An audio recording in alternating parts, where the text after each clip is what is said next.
Cebu Provincial Hospital sa Bugo City, kung saan ito yung syudad na epicenter ng 6.9 magnitude na lindol na tumama kagabi.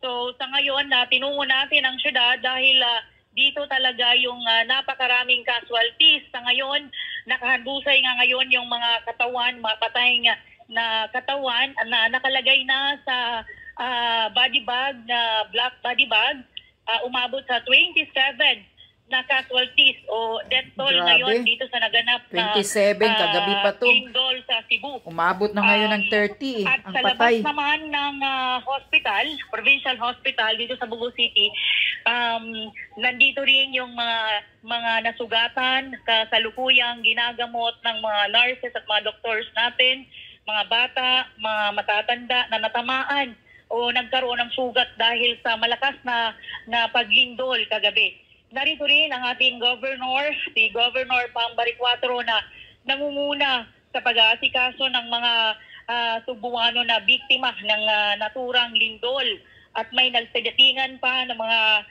nasugatan. Tuloy-tuloy pa rin ang pag-aasikaso ng mga pasyente dito sa provincial hospital dito sa Bugo City. Kanina nakausap natin si Gov Pam. Ayon sa kanya, humingi na siya ng tulong sa nasyonal at ngayon inaasahang darating ang ating Pangulong Ferdinand Bongbong Marcos upang personal na tingnan ang sitwasyon ng mga natamaan na lugar dito sa Bogo, San Remigio. Diyos ko po, ipauna mo ang mga tulong bago ka pumunta Bangag. Lugar dito sa North Cebu na talagang may mga apektado. Oo. Grabe. Yes. Eileen, so ang kumpirmado ngayon nasa 26 tama ba o 27 yung nasa 27 pero hindi pa final kasi kasalukuyan pa umiikot ang ating mga rescuers dito sa Bugo at saka inaantay din natin yung mga casualties mula doon sa San Remigio. Ang San Remigio kasi meron doon na namatay, 4 na casualties doon dahil nga bumagsak yung kanilang sports complex. Mga naglalaro ng basketball doon, may namatay referee, player. So nandito na rin sa 27 na inilagay dito sa body bag. Oo, yung yes, yun ang tanong ko. Yung kumpirmadong nakikita mo ngayon, yung mga bangkay na na-recover na nandyan mismo sa Cebu Provincial, sa labas ng Cebu Provincial Hospital ay nasa 27 na at patuloy pa rin yung ginagawang search operation ng mga otoridad.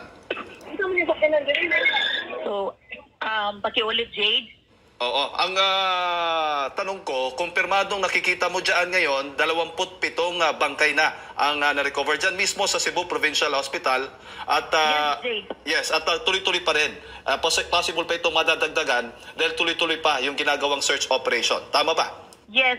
Posibleng madagdagan pa ito dahil tuloy-tuloy pa yung rescue operations sa buong Bugo at saka sa iba't mga lugar na talagang naapektuhan at tumama talaga itong malakas na lindol.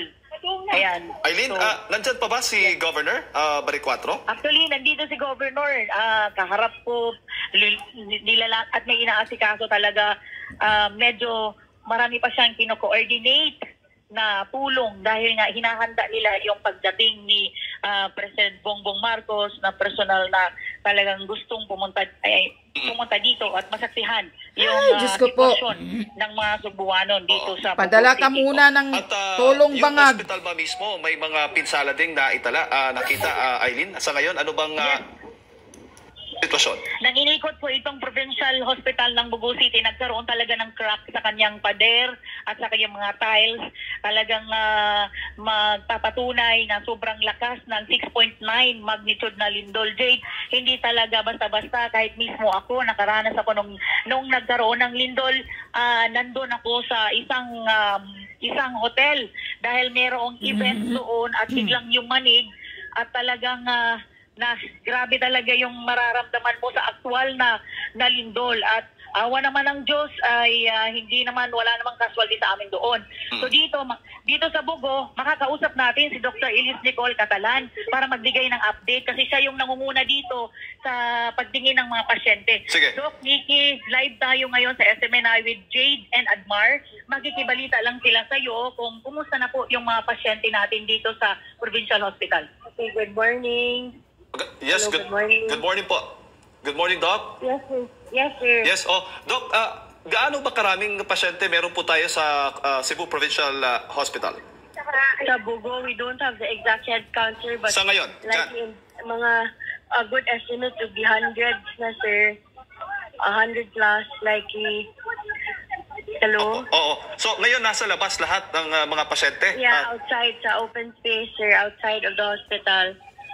Oo. At saka, hindi po pwedeng papasukin. Walang po pwedeng... Because hindi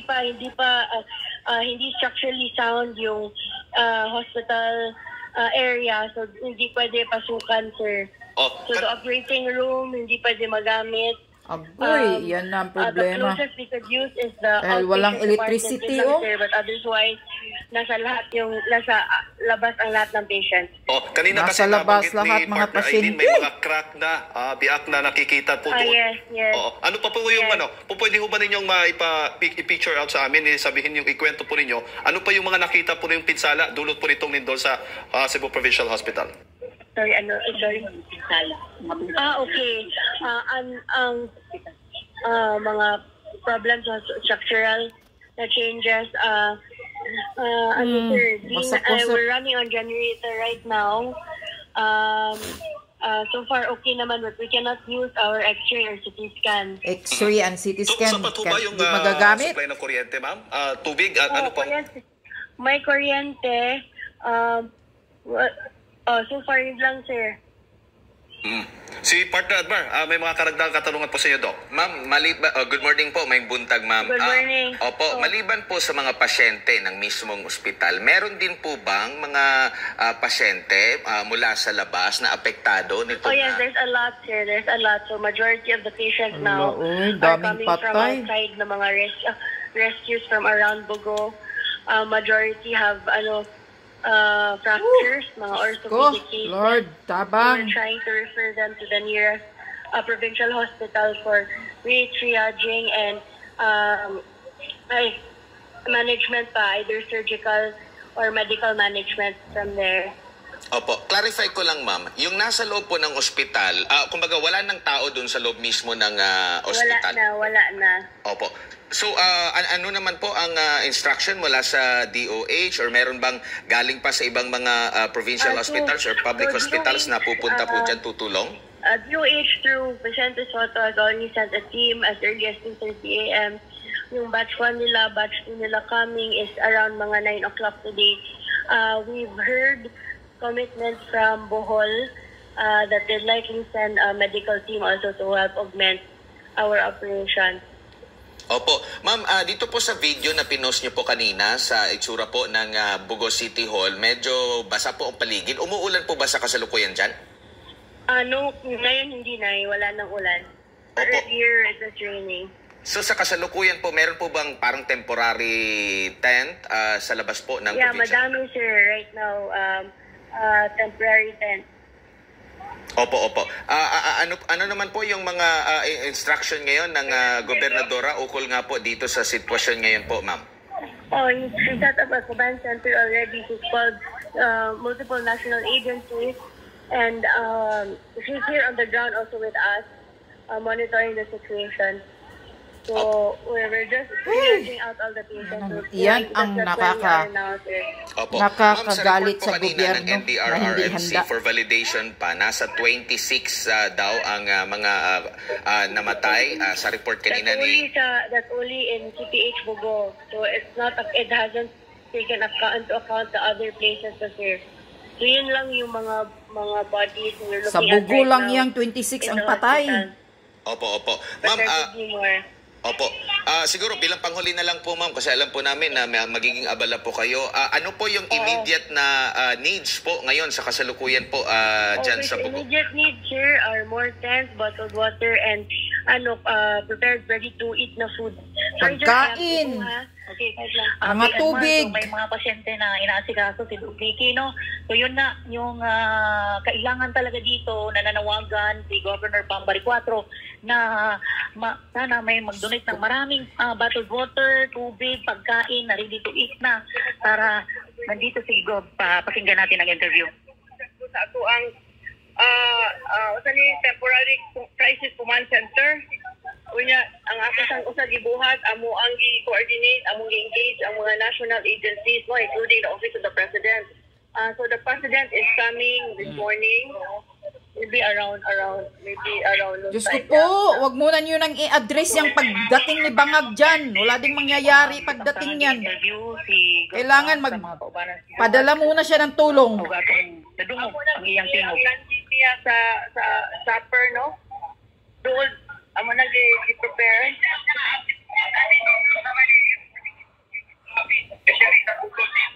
Pag-yunta sa estimate ko is total damage, but ang casualties is rising, no? So, pag-abot na ko, ganinang kadlaw, 19 at 27, karon 30 plus na ni. So, Oo, 30 plus na ang patay. Transporting kanang patients to Danao and to Soto Hospital. Idagagahuwat dito. Ang Songwa Hospital is open. So, ang ato lang problema karon ang inahanglan ta og ambulance o transportation to transport the patients here diri sa Bugo Provincial Hospital down to the city. Kaya ang ato mga city hospitals abliman.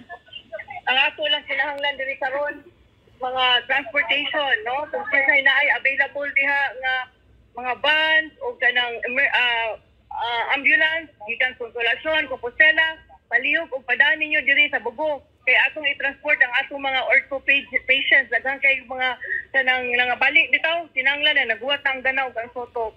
So, manawagan ta Ayan. Nananawagan na si Governor Pambari 4 sa Cebu na kailangan niya ng agaran na aksyon, agaran na tulong. Sino yung mga may mga sasakyan na mga van or man, basta mga malalaking sasakyan na makargahan ng mga mga pasyente na mga sugatan para maidala sila sa hospital. Diyos ko po. Ito ang problema sa gobyerno eh. Ikaw, Marcos Jr., unahin mo muna pagpapadala ng tulong doon sa Cebu bago ka magpunta yung presensya mong mukha mo. Hindi ka naman welcome doon. Anong magagawa mo doon? Tulong agad ang ipadala mo. Yun ang kailangan nila, mga pagkain, tubig, mga gamot. Lalo na doon sa mga sugatan. Kailangan maraming gamot na ipadala ninyo. Hoy, mga kawatan ng mga congressman. Kawatan ng mga congressman. Ipapadala nyo yung bilyon-bilyon ninyong ninakaw dito para maitulong sa taong bayang mga sugatan at marami na ang patay. Umabot na ng 30 plus daw. Ayon kay Governor. Ito ang problema ng gobyerno eh. Walang kulang-kulang ng mga mga suporta.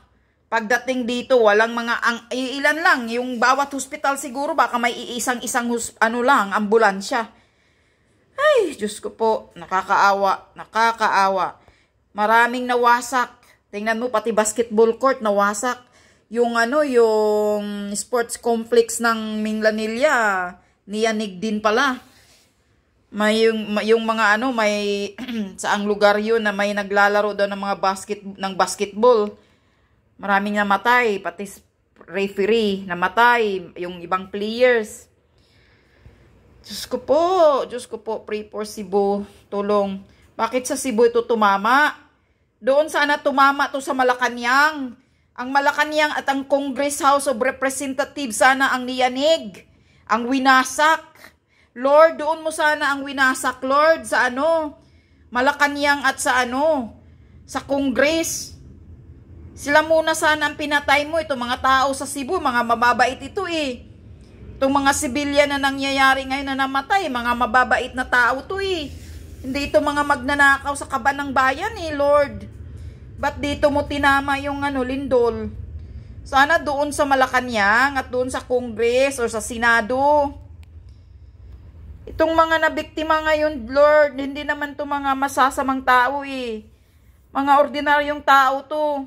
Hindi ito mga kawatan sa kaba ng bayan. Diyos ko po, tulong. Marcos Bangag, padala mo muna yung tulong bago yung pagmumukha mo. Wala kang utak. Unahin mo yung tulong. Huwag kang magpahiro-hiro, patingin-tingin ka doon. Anong magagawa mo doon? Magpunta ka ng tingin-tingin. Unahin mo pagpapadala sa mga helikopter yung mga pagkain, tubig, kung ano-ano pang gamot.